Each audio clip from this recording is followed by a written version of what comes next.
Assalamualaikum warahmatullahi wabarakatuh. Sahabat YouTube rahimakumullah yang dirahmati Allah. Semoga kita selalu dalam lindungan Allah serta diberi kesehatan. Amin ya rabbal alamin.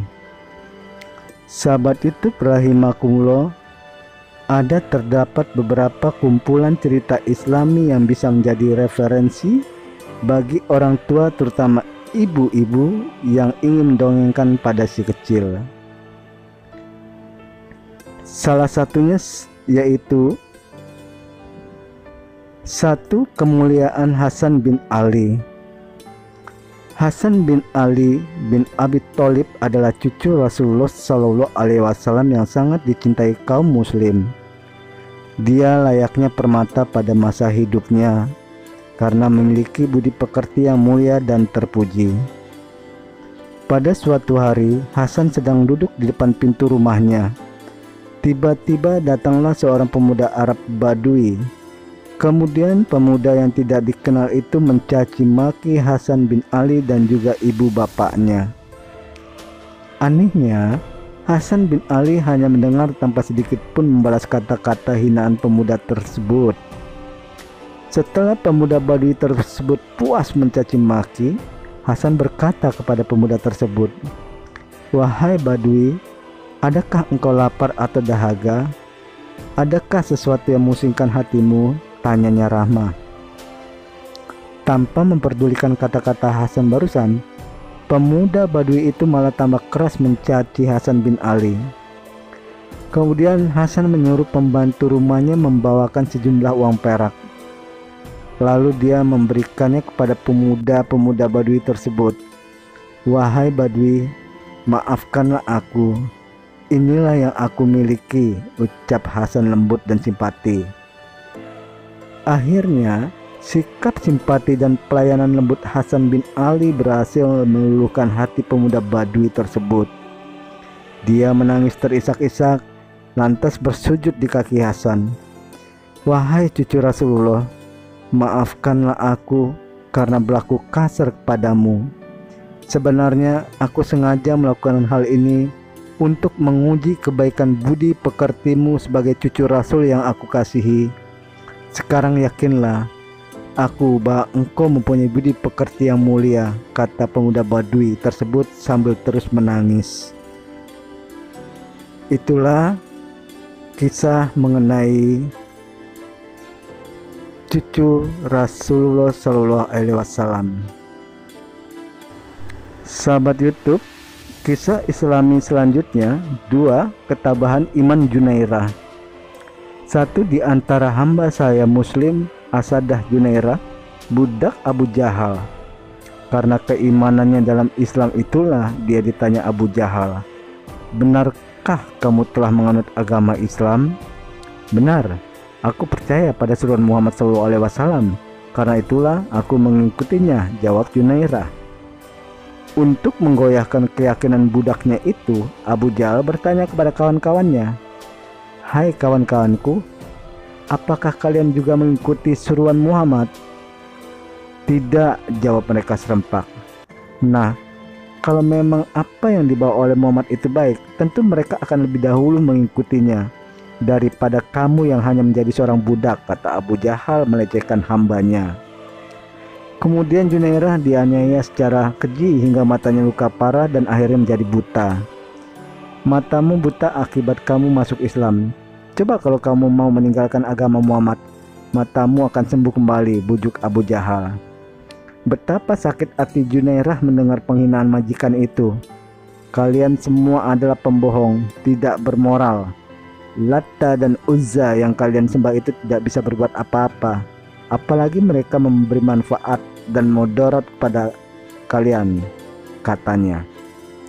Mendengar hal itu Abu Jahal semakin marah, maka dipukullah Junairah sekeras-kerasnya sambil berteriak kencang, "Wahai Junairah, ingatlah kepada Latta dan Uzza. Mereka berhala sembahan kita sejak nenek moyang kita. Tidak takutkah jika mereka nanti murka kepadamu? Tinggalkanlah serta agama Muhammad yang melecehkan kita." "Wahai Abu Jahal, sebetulnya Latta dan Uzza itu buta, lebih buta dari mataku. yang buta akibat siksaanmu ini.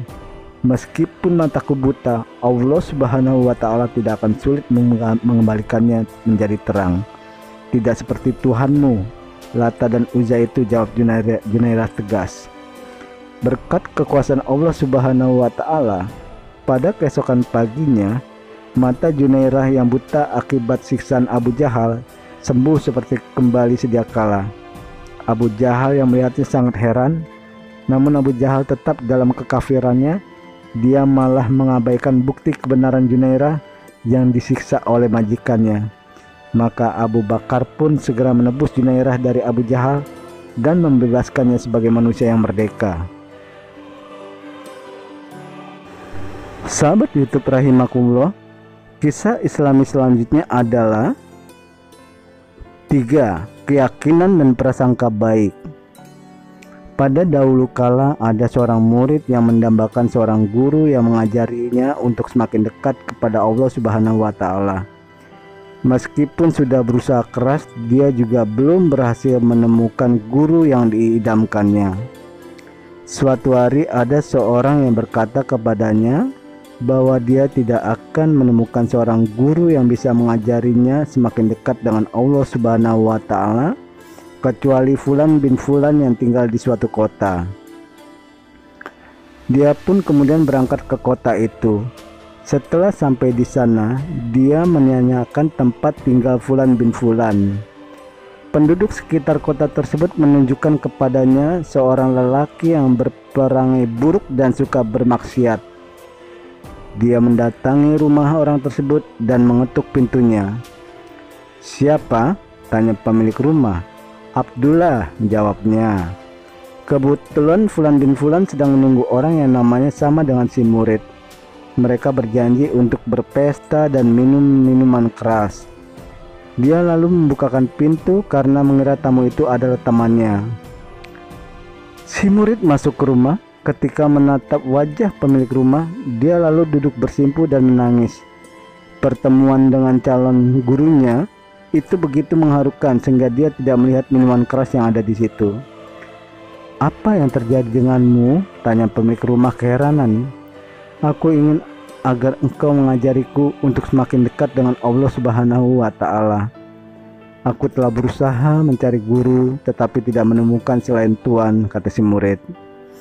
Karena ingin segera terbebas dari Abdullah, lelaki itu berkata sekenanya, "Pergilah ke tempat A di bawah gunung B. Di sana kamu akan temukan air. Berwudulah dengan air itu. Kemudian beribadahlah di situ sampai Allah Subhanahu wa Ta'ala memberimu pertolongan." Lantas si murid segera melaksanakan perintah gurunya. Dia beribadah dengan sungguh-sungguh sampai akhirnya Allah Subhanahu wa Ta'ala memberinya pertolongan. Setelah itu dia baru mengetahui bahwa orang yang selama ini dianggap sebagai gurunya adalah seorang yang berperangai buruk dan suka bermaksiat. Dia pun mulai banyak dikenal oleh orang-orang. Kesalehannya menjadi buah bibir masyarakat. Orang-orang mulai berdatangan untuk menuntut ilmu. Semakin lama semakin banyak hingga pada suatu hari dia jatuh sakit. Ketika penyakitnya semakin parah, murid-muridnya bertanya, "Guru, siapa yang engkau angkat menggantikanmu jika guru wafat?"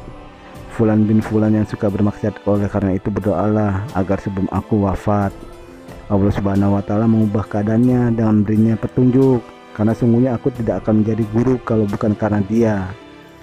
Allah Subhanahu wa Ta'ala pun mengabulkan doa mereka. Lelaki itu bertobat dan menjadi murid dari mantan muridnya. Dia berusaha sungguh-sungguh mendekatkan diri kepada Allah Subhanahu wa Ta'ala di bawah bimbingan gurunya. Sepeninggal sang guru, dia pun dipercaya untuk menggantikan kedudukannya sebagai guru bagi murid-muridnya. Sahabat YouTube rahimakumullah, itulah kisah Islami. Semoga dapat menginspirasi dan bermanfaat bagi kita semua, dan dapat kita ambil hikmahnya dari cerita atau dongeng Islami ini. Mohon maaf bila terdapat banyak kekurangan. Terima kasih. Wabillahi taufiq wal hidayah. Wassalamualaikum warahmatullahi wabarakatuh.